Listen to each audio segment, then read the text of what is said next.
Bonjour, bien-aimés dans le Seigneur. Je sais que vous êtes très nombreux à nous suivre sur notre chaîne YouTube. Merci. Aujourd'hui, nous allons encore parler d'un autre sujet, comme vous êtes habitués toujours de nous suivre. N'oubliez pas de partager, n'oubliez pas de liker. Si vous n'êtes pas encore abonné, c'est votre première fois, il faut commencer par vous abonner et partager et aller dans le commentaire. Vous allez suivre la description de ce petit texte que nous allons lire aujourd'hui dans le livre de Galates, chapitre 5, au verset 16. C'est que le Seigneur nous dit. Prions. Père, nous voulons t'écouter. Ceci est ta parole. Parle-nous en ce jour. Au nom de Jésus, nous avons ainsi prié. Amen. C'est la parole du Seigneur que nous voulons écouter. Alors, je disais dans Galates, chapitre 5, verset 16. Qu'est-ce que l'apôtre Paul nous dit? Il dit ceci, il dit, je dis donc, marchez selon l'esprit et vous n'accomplirez pas le désir de la chair. Alléluia. L'apôtre est en train de nous recommander de marcher selon l'esprit afin que nous n'accomplissions pas les œuvres de la chair.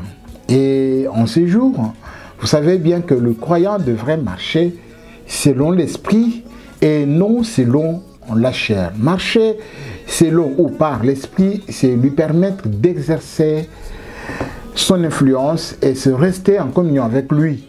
Et c'est prendre des décisions à la lumière de la sainteté.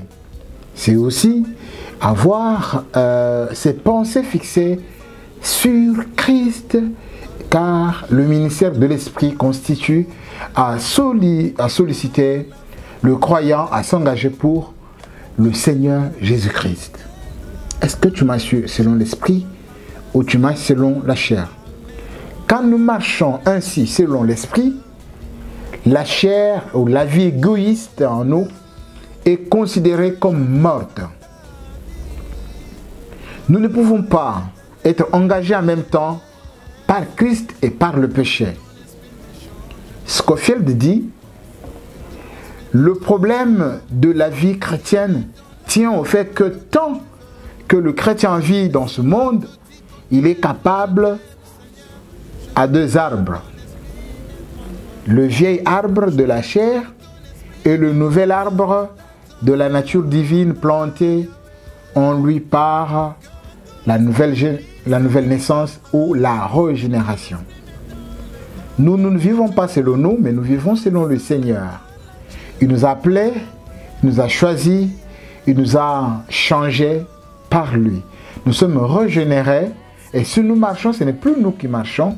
Comme il le dit dans Galates chapitre 2, verset 20, il dit, si moi je vis Paul, ce n'est plus moi Paul qui vis, mais c'est Christ qui vit en moi.